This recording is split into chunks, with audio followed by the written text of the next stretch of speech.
Greetings roleplayers, and welcome to a new section for Kobold Korridor covering one of our passions, tabletop role-playing games. In this GM's Corner, we'll be discussing all things RPG, starting today with a look back at some very, very old D&D scenarios. Now warning here, there will be heavy spoilers for the scenarios that we're going to be showing, but you've had 40 years, so hopefully that's enough.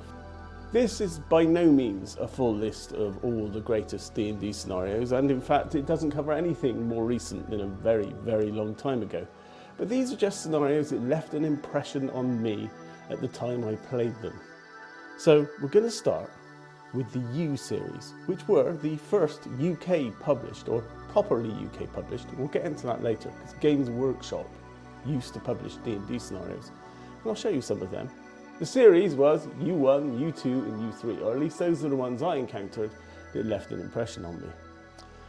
If I can show you some of the covers, I haven't got U1, though I will put a picture up here to show you the cover. This is U2, no it isn't, this is U2, Danger at Dunwater, followed by The Final Enemy. Now the great thing about these scenarios, in U1, you start off and it's a ghost story investigation type scenario. And by the end of it, you've uncovered the fact that there's a smuggling operation going on, they're using this house, and the haunting is a cover for their operation. And you find out that they're smuggling arms.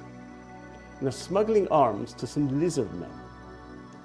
So, the second scenario, Danger at Dunwater, this left a very profound impression on me because, like a typical D&D party, you go through and go off to fight the lizard men to stop them being a danger to the townsfolk.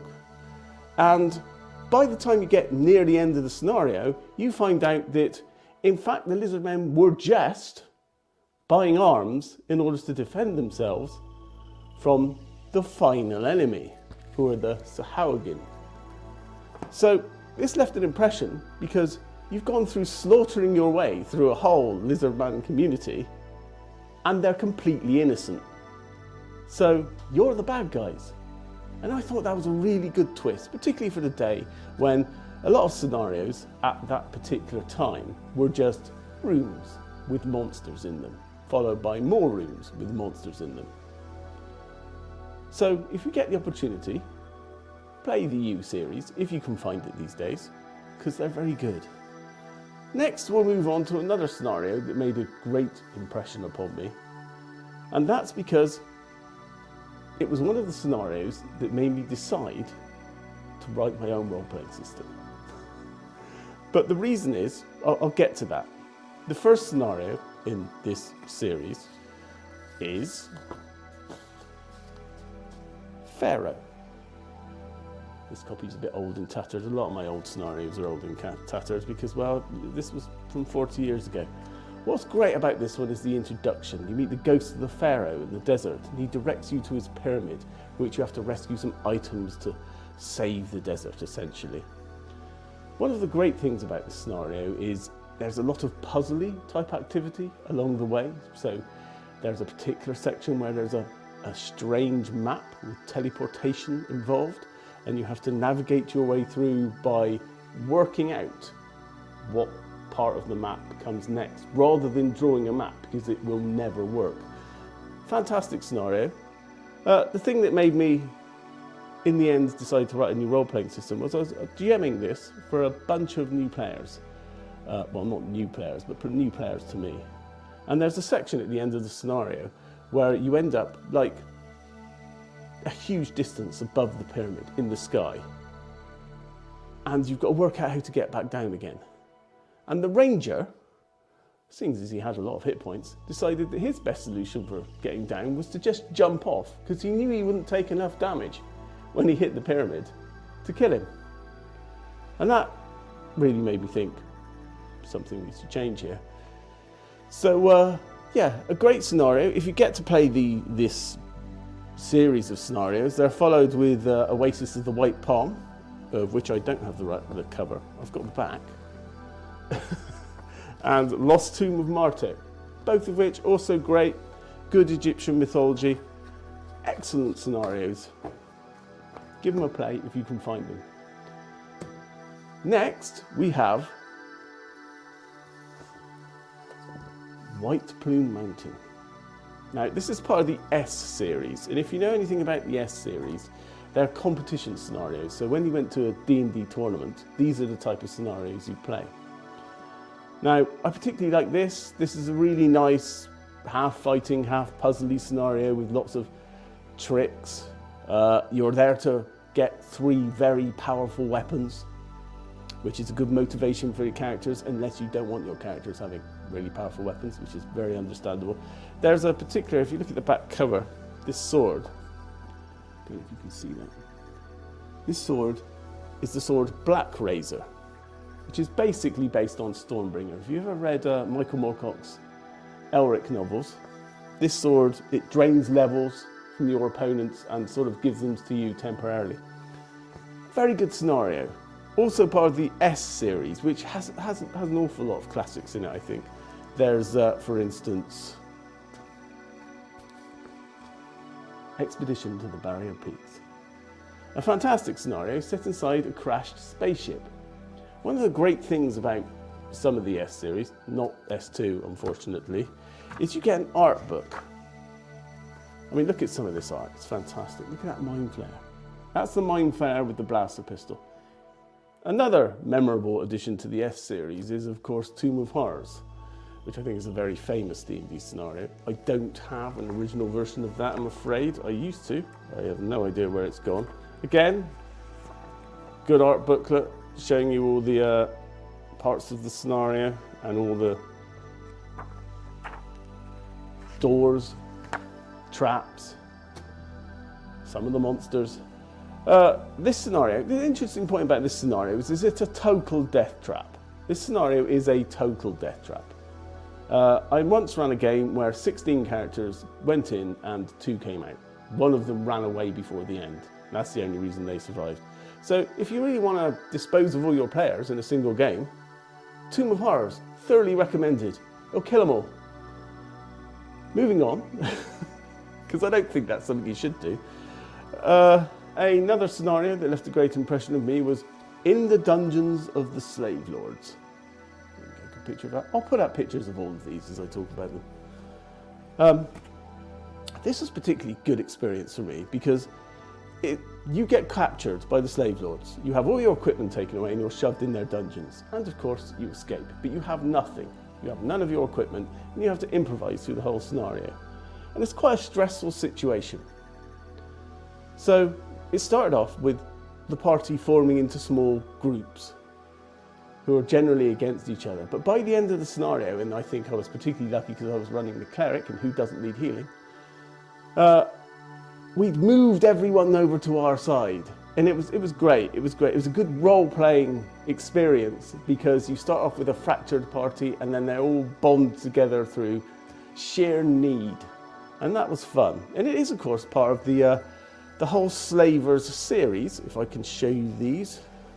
So I get A4 out as well. The A series, which starts with Slave Pits of the Undercity,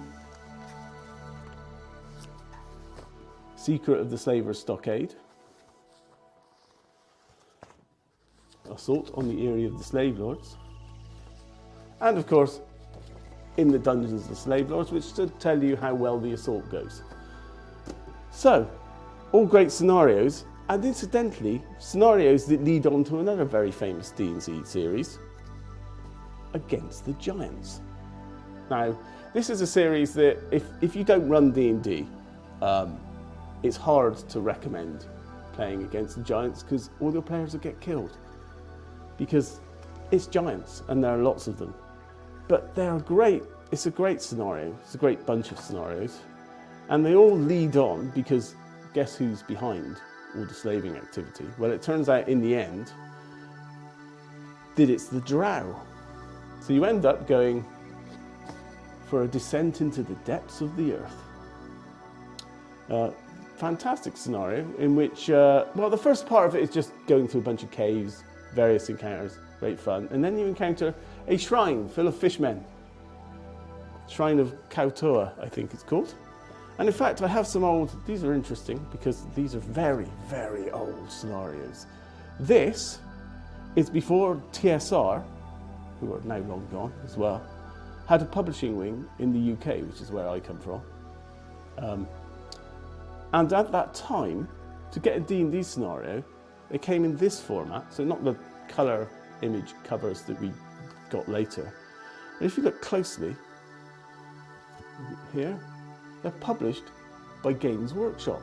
Because in those days, yes, Games Workshop, famed for Warhammer, used to sell all types of role-playing games. It was a fantastic experience. You could go to their main shop in London and it was like heaven for a role player. They had absolutely everything, you know. But they used to publish D&D scenarios. And there's another one. This is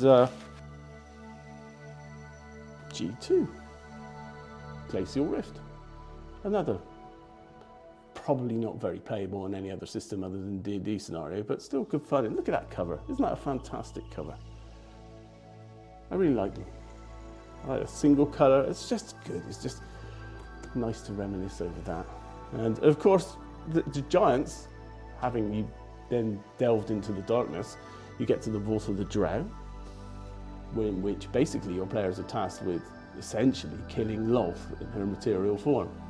The Queen of Spiders, Demon Queen of Spiders, if you don't know who Lolth is.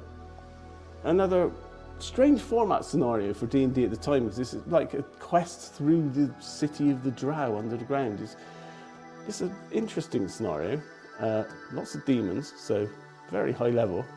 And of course, eventually if you get through and you do succeed in killing Lolth, that leads,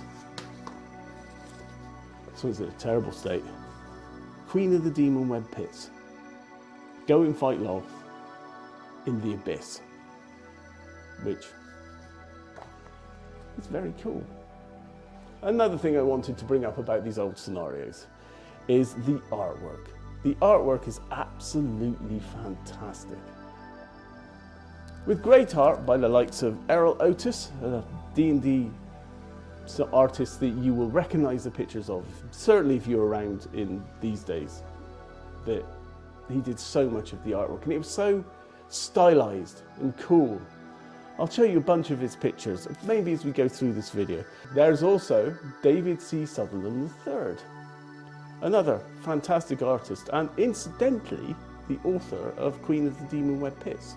So both artist and scenario creator. And of course Jeff D, who you'll recognise from the D logo on all his pictures.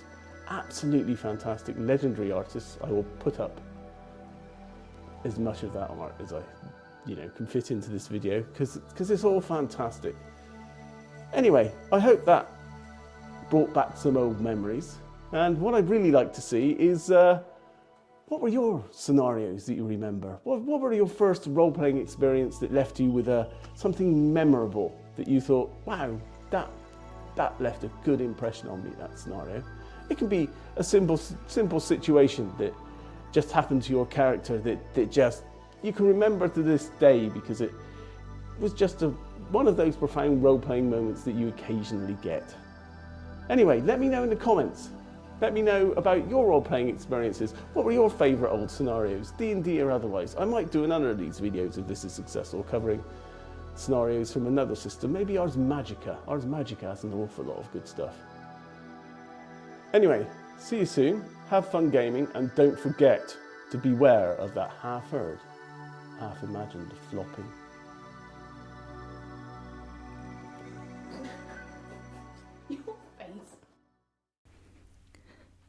Thanks very much for listening. If you'd like to contact us or check out what we've been up to, you can find us on Twitter, Instagram, and Facebook. If you enjoyed the video today, please do like it, subscribe to the channel, and ding the bell to receive notifications about new videos. See you in the next one.